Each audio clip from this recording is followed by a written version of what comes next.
안녕하세요. 지난 주일 10월 19일에 로마서 14장 15절부터 20절 말씀으로 선한 것에 지혜롭게라는 제목의 설교가 있었습니다. 오늘 그 내용을 정리해서 전해드리겠습니다. 초대교회에는 음식에 관한 문제가 큰 이슈였습니다.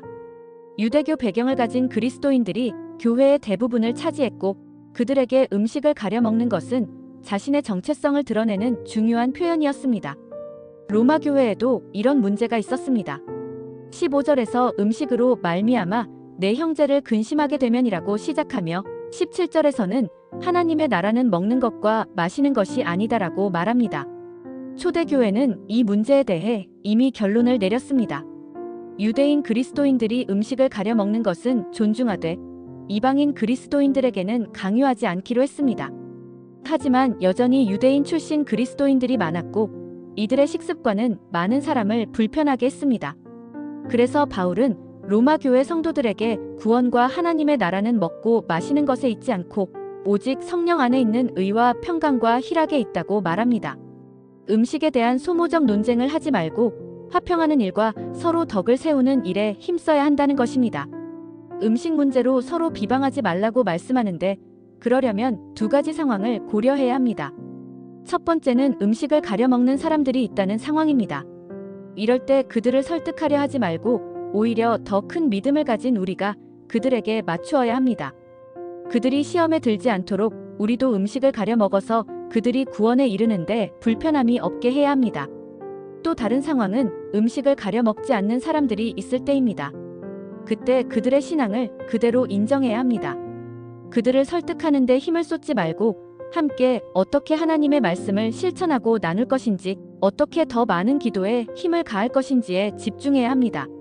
이것은 우리나라 교회의 술과 담배 문제에도 적용됩니다. 한국 교회는 초기부터 기독교인의 정체성을 드러내는 것으로 술과 담배를 금했습니다. 이것은 사회적으로 큰 변화를 가져왔고 기독교인들의 성실성을 나타내는데 훌륭한 역할을 했습니다. 하지만 이것이 구원과 직결되는 것은 아닙니다. 그런데 만약 목사가 교회 앞에서 술을 마시거나 담배를 피우는 모습을 성도들이 본다면 그 설교를 은혜로 들을 수 있을까요? 그렇지 않기 때문에 다른 사람의 믿음을 위해서 하지 않는 것입니다.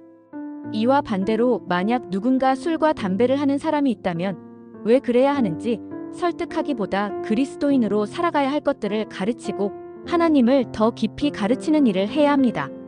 바울은 먹는 것 때문에 누군가의 신앙을 흔들고 근심하게 한다면 그 사람 앞에서 아예 먹지 않거나 반대로 그 사람 앞에서 그 음식을 먹으라고 말합니다. 음식 때문에 하나님의 사업을 무너지게 하지 말라는 것입니다. 음식을 논쟁거리로 삼지 말고 누군가 그것 때문에 힘들어한다면 그 사람을 설득하려 하지 말고 스스로 알아갈 때까지 그 사람에게 맞추어 살아가야 합니다. 오히려 선한 것을 위한 고민과 나눔을 해야 합니다. 어떻게 전도할 것인지, 어떻게 하나님의 말씀을 이해하고 실천할 것인지, 어떻게 기도의 시간을 더 많이 가질 것인지, 기도에서 깊이 있는 기도로 들어가는 것이 무엇인지 이런 것에 마음을 써야 합니다. 성경에서 이단에 대한 이야기도 비슷합니다. 이단 사상을 가진 사람에게 한두 번 권하고 다시는 말하지 말라고 합니다. 그들과 신앙적 논쟁으로 시간을 허비하지 말고 오히려 선한 일을 하는데 더 많은 시간을 가지라는 것입니다. 이런 뜻에서 로마서 16장 19절에는 선한 데는 지혜롭고 악한 데는 미련하라는 말씀이 있습니다. 그러기 위해서 로마서 16장 17절의 말씀처럼 분쟁을 일으키는 사람에게서 떠나는 것입니다. 논쟁을 일으켜 옳고 그른 것을 판단하는 것에서 벗어나 오히려 하나님의 뜻을 일으키는 것을 더 깊이 묵상하고 판단하고 지혜를 발휘하라는 것입니다. 한 목사님이 전도하다가 자기 능력을 자랑하고 기독교인들을 비하하는 까다로운 사람을 만났습니다. 목사님은 제가 보기에 당신은 그 누구보다 하나님의 도움이 필요한 것 같습니다 라고 말했습니다.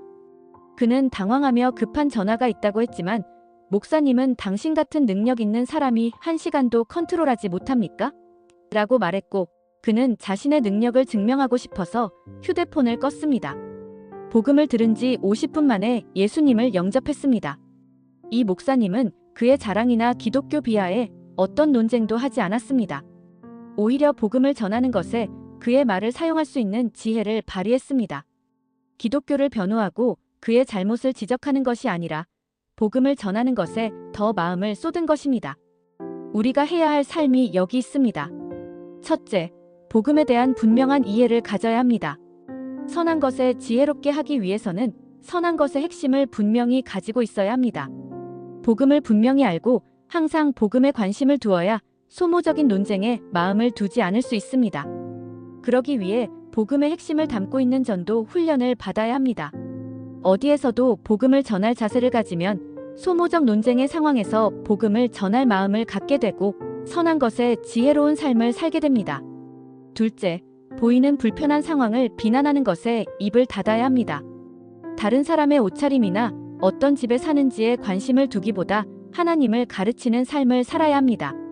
목사님은 금요기도회에서 한 청년의 성령 충만을 위해 기도해야겠다는 마음을 하나님에게서 받았는데 그 청년에게 기도하기 위해 다가가 보니 다리를 꼬고 기도하고 있었습니다.